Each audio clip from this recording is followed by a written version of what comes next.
Ahli Parlimen Perikatan Nasional nampaknya tidak terkesan dengan permohonan penuh emosi Menteri Pendidikan Fadlina Siddiq di Dewan Rakyat berkenaan Minggu Solidariti Palestin.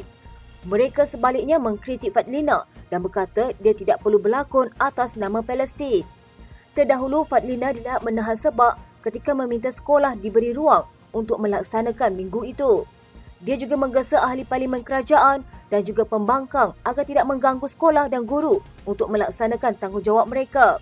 Bercakap dalam sidang media di parlimen, Ahmad Fadil Syahri menyuarakan kekecewaannya terhadap perkara itu. Katanya tak perlu tampilkan emosi yang tidak perlu di Dewan Rakyat. Apa yang kita nak tanya berkenaan tak boleh takbir dan kunut nazilah di sekolah. Pada kami, ia ungkapan yang boleh diungkapkan seorang Muslim pada bila-bila masa. Perdana Menteri juga mengungkapkannya ketika himpunan Solidariti di Stadium Axiata Arena sebelum ini. Fadlina tidak serius bangkitkan isu ini. Dia hanya bangkitkannya pada 3 minit terakhir ucapan penggulungannya. Dia juga langsung tidak sentuh berkenaan 12 wakil rakyat dan partinya sendiri yang gesa Minggu Solidariti Palestin dikaji semula. Tolong minta dia lebih serius dan jangan berlakon atas nama Palestin.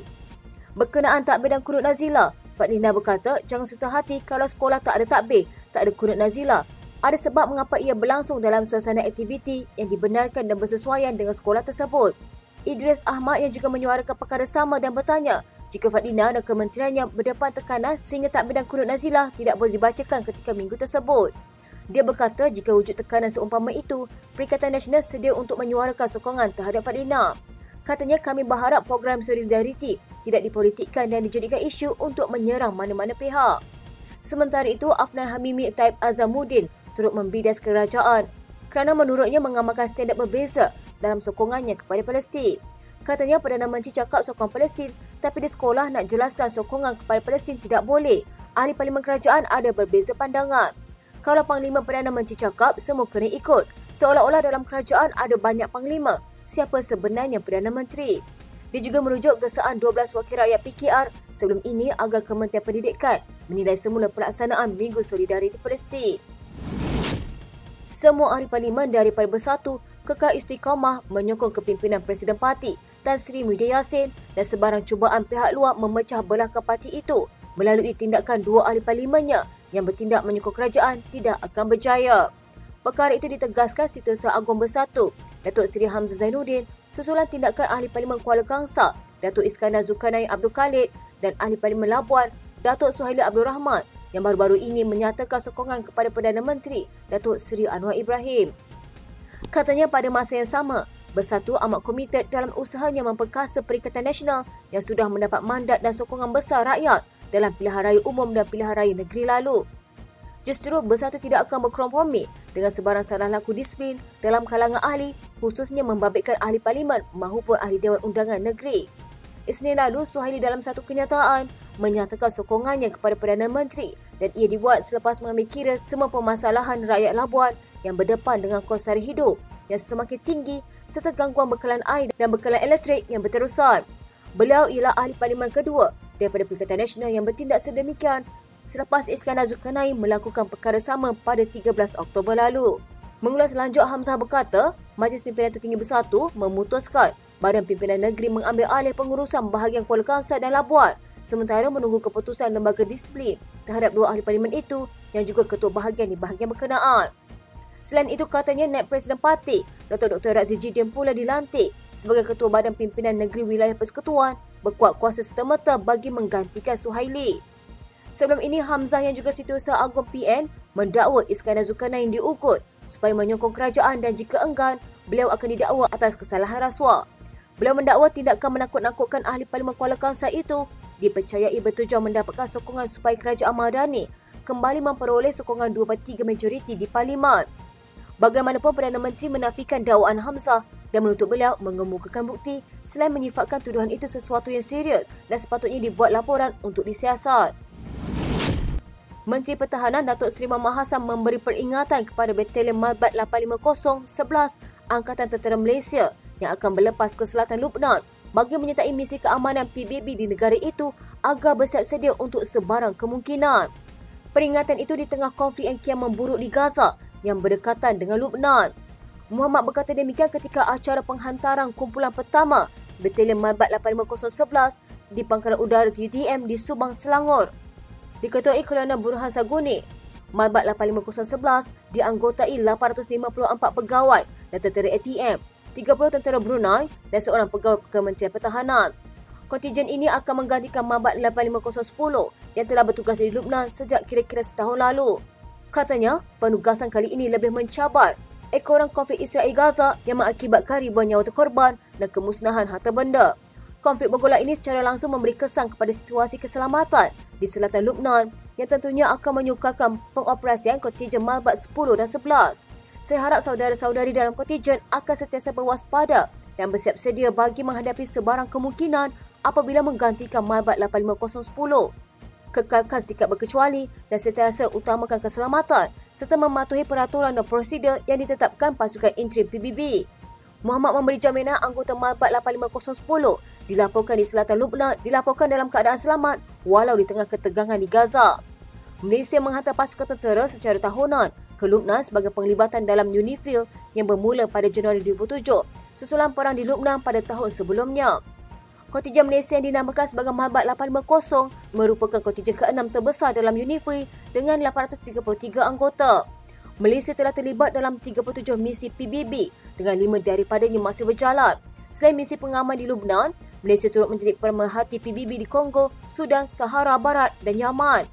Pangkalan UNIFIL di selatan Lubnan telah beberapa kali diserang roket dan artileri sejak beberapa minggu lalu dengan beberapa anggota dilaporkan cedera. UNIFIL berkata pihaknya sedang menyiasat serangan itu. Muhammad berkata penglibatan Malaysia dalam misi keamanan menunjukkan pengiktirafan antarabangsa terhadap profesionalisme dan kewibawaan ATM. Dia berpesan agar para anggota menjalankan tanggungjawab mereka bagi membuktikan Malaysia komited dalam usaha kemanusiaan dan keamanan. Katanya kepada ahli keluarga, saya berharap semua turut mendoakan kesejahteraan dan keselamatan mereka sepanjang di bumi Lubnan. Majlis Pimpinan Tertinggi Bersatu akan mengelola urusan parti itu di bahagian Kuala Kangsar dan Labuan selepas ahli parlimen mereka di situ memberikan sokongan kepada kerajaan. Setiausaha Agung Bersatu, Hamzah Zainuddin berkata, ia adalah langkah awal buat parti terbabit sebelum lembaga disiplin menentukan nasib kedua-dua ahli parlimen berkenaan. Dua ahli parlimen yang menyatakan sokongan kepada kerajaan itu ialah Iskandar Zulkarnain Abdul Khalid dan Suhaili Abdul Rahman. Pada masa sama, Hamzah berkata, Raziz Jidin dilantik sebagai pengurusi bersatu wilayah persekutuan bagi menggantikan Suhaili. Katanya pelantikan ini berkuat kuasa serta-merta. Iskandar Zulkarnain mengejutkan orang ramai apabila tampil menyatakan sokongannya kepada Perdana Menteri Datuk Seri Anwar Ibrahim pada 12 Ogos lalu dengan menjadikan kos sara hidup dan semakin meningkat di kawasannya sebagai alasan. Dia berkata keputusannya itu bertujuan untuk menilai sama ada Anwar ikhlas dan mengotakkan janjinya atau tidak dalam memberi peruntukan untuk ahli parlimen yang menyokong dasar kerajaan perpaduan. Katanya, saya percaya ekonomi negara perlu ditingkatkan demi kemakmuran negara dan kesejahteraan rakyat. Oleh yang demikian, saya menyokong Perdana Menteri atas apa-apa usaha yang dilakukan untuk mengukuhkan ekonomi negara. 3 minggu kemudian, giliran Suhaili pula mengambil langkah sama. Dia yang juga anggota MPT Bersatu berkata, masalah rakyat di kawasan yang diwakilinya adalah antara faktor yang dipertimbangkan untuk memberikan sokongan kepada Anwar. Dia turut menyatakan sokongan kepada Ketua Menteri Sabah, Haji Jino. Datuk Seri Anwar Ibrahim menafikan dua ahli parlimen daripada Parti Pribumi Bersatu Malaysia pernah berunding bagi menyokong kepimpinannya. Perdana Menteri berkata ahli parlimen Kuala Kangsar, Datuk Iskandar Zulkarnain Abdul Khalid dan ahli parlimen Labuan, Datuk Suhaili Abdul Rahman juga tidak pernah berunding dengan mana-mana menteri kabinet. Katanya kenyataan dari ahli parlimen Kuala Kangsar dan Labuan itu tidak dirunding dengan saya atau mana-mana menteri. Kalau mahu penjelasan, tanya kepada Kuala Kangsar dan Labuan. Tentu saya mengalu-alukan sokongan kerana kematangan dan kebijaksanaan mereka. Terdahulu semasa penggulungan Anwar, Syed Saddiq Syed Abdul Rahman sempat mencelah bertanyakan mengenai peruntukan kepada ahli parlimen. Syed Saddiq membangkitkan persoalan mengenai adakah ada prosedur operasi standard yang jelas berkaitan perkara itu. Katanya adakah rundingan mencukupi atau seperti apa yang dibincangkan sejak seminggu dua yang lepas, iaitu perlu ada kenyataan media dikeluarkan sebagai contoh oleh dua ahli parlimen yang menyatakan sokongan kepada Perdana Menteri. Perkara ini penting supaya ahli parlimen tahu apa yang mereka perlu lakukan untuk mendapatkan peruntukan. Baru-baru ini, Iskandar Zulkarnain dan Suhaili dilapor menyatakan sokongan kepada Anwar. Seorang ahli parlimen Perikatan Nasional mendakwa Menteri dan Timbalan Menteri tidak bersungguh-sungguh untuk menjawab isu dibangkitkan di Dewan Rakyat. Afnan Hamimi Taib Azamuddin berkata, berdasarkan pemerhatiannya, ada menteri yang tidak hadir untuk menjawab soalan. Sebaliknya, menyerahkan kepada Timbalan Menteri untuk berbuat demikian. Melihat kepada situasi itu, beliau mendakwa Perdana Menteri gagal untuk mengawal ahli dalam kabinetnya. Katanya, adakah menteri tidak hormat kepada Perdana Menteri atau Perdana Menteri tidak sempat tengok menteri kabinet kerana sibuk uruskan hal-hal lain di luar negara. Padahal inilah benda yang nak dicerakinkan yang disebut sebagainya itu. Apa yang berlaku hari ini, peristiwa ini berulang kali berlaku dan menunjukkan kerajaan sekarang ini tidak serius, tidak kompeten untuk menangani isu rakyat yang dibangkitkan ahli Dewan Rakyat di dalam Dewan Rakyat. Ketua Pemuda PAS itu turut memberi amaran agar perkara sama tidak lagi berulang. Hanya remaja yang lahir pada 2007 akan dipanggil menjalani program latihan khidmat negara 3.0 sekiranya ia dilaksanakan tahun depan. Kementerian Pertahanan dalam satu kenyataan berkata, pelatih program itu akan dipilih mengikut tahun kelahiran dan ada garis permulaan tahun kelahiran tertentu bagi pelatih untuk memulakan PLKN 3.0. Katanya sekiranya pelatih yang dipilih tidak dapat menyertai latihan khidmat negara atas sebab yang dibenarkan, mereka boleh memohon penangguhan. Hak maksimum untuk menjadi pelatih adalah sehingga berusia 35 tahun. Mindef turut berharap penjelasan ini dapat menyelesaikan kekeliruan dan kegusaran orang awam mengenai penetapan umur pelatih PLKN 3.0. Terdahulu, Mindef memaklumkan dalam kenyataan itu bahawa kerajaan bersetuju untuk memperkenalkan semula PLKN dengan kaedah baharu selaras dengan Akta Latihan Khidmat Negara 2003, Akta 628. Baru-baru ini tular di media sosial apabila ada pihak membuat ciapan dengan mendakwa peserta yang akan dipilih menyertai PLKN untuk fasa baru adalah individu dalam kalangan belia berusia 16 hingga 35 tahun. Sebelum ini melaporkan pelaksanaan semula PLKN yang dimansuhkan pada 2018 akan membabitkan dua fasa. Menteri Pertahanan Datuk Seri Mohamad Hassan dilaporkan berkata, fasa 1 membabitkan pelajar tingkatan 4 melalui silibus Kementerian Pendidikan yang mengandungi silibus kurikulum seperti kadet polis, bomber dan pengangkap akan diperkasakan pada peringkat itu. Muhammad dilaporkan berkata, pelajar tingkatan 5 yang dikecualikan untuk menjalankan latihan di fasa 1 bagi memberi laluan kepada mereka melakukan persediaan menempuhi peperiksaan sijil pelajaran Malaysia pula akan menyertai fasa 2 di kem latihan tentera wataniah sedia ada. Naib Presiden Parti Pribumi Bersatu Malaysia, Datuk Razidin dilantik sebagai Ketua Badan Pimpinan Negeri Wilayah Persekutuan berkuat kuasa serta-merta bagi menggantikan Ahli Parlimen Labuan, Datuk Dr. Suhaili Abdul Rahman. Setiausaha Agung Bersatu, Datuk Seri Hamzah Zainuddin dalam kenyataan memaklumkan Majlis Pimpinan Tertinggi Bersatu juga memutuskan bahawa Badan Pimpinan Negeri akan mengambil alih pengurusan bahagian Kuala Kangsar dan Labuan. Beliau berkata langkah itu diambil sementara menunggu keputusan Lembaga Disiplin terhadap kedua-dua ketua bahagian berkenaan yang juga merupakan Ahli Parlimen Suhaili dan Ahli Parlimen Kuala Kangsar Datuk Iskandar Zulkarnain Abdul Khalid. Katanya seluruh Ahli Parlimen Bersatu kekal istiqamah bersama kepimpinan Presiden Tan Sri Muhyiddin Yassin dan sebarang cubaan pihak luar untuk memecah belahkan kesatuan parti melalui tindakan Ahli Parlimen Kuala Kangsar dan Labuan tidak akan berjaya. Iskandar Zulkarnain dan Suhaili masing-masing mengumumkan sokongan terhadap Perdana Menteri Datuk Seri Anwar Ibrahim pada 12 dan 30 Oktober lepas. PKR menafikan dakwaan bahawa ia menjadi ahli kepada Liberal International susulan gabungan parti-parti politik liberal dunia menyatakan solidariti dengan Israel. Ketua Penerangan PKR Fahmi Fadzil menjelaskan bahawa parti itu bukan ahli Liberal International. Katanya, kebelakangan ini terdapat percubaan terancang untuk mengaitkan PKR dengan satu pertuduhan gabungan parti-parti iaitu Liberal International. Saya mengesahkan bahawa PKR bukan dan tidak pernah menjadi ahli atau anggota Liberal International. Fahmi yang juga Menteri Komunikasi dan Digital menegaskan PKR bersolidariti sepenuhnya dengan rakyat Palestin.